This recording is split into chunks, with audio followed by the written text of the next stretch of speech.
So here is the question.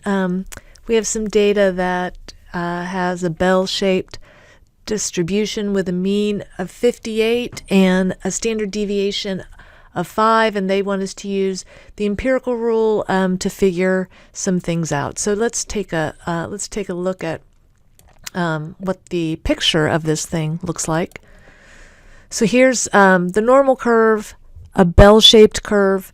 Mu is the mean, sigma is a standard deviation. So let's put the numbers on here for your problem.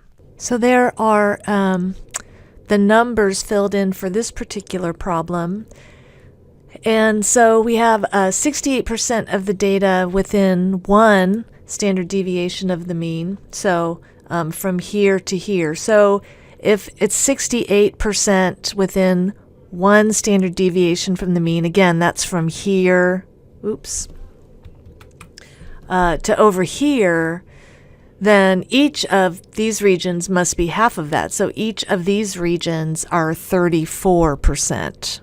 And then we also know that 95% of the data will lie within two standard deviations. So this region plus this region plus this region plus this region all have to add up to 95. We've already accounted for 68% of the data in here. So 95 minus 68 is what, 27, right?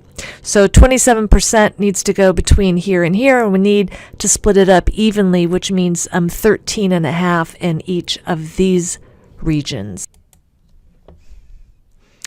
And so now our diagram looks like this, and we just have two more little areas to account for.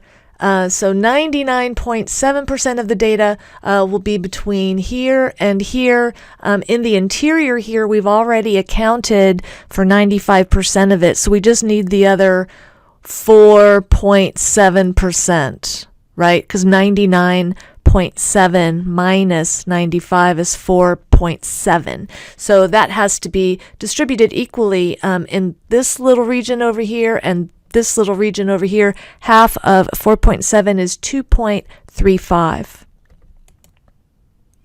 So that's our complete picture of what's going on in this problem. So we should be able to answer anything anybody wants to know. Let's go back and see what they're asking again.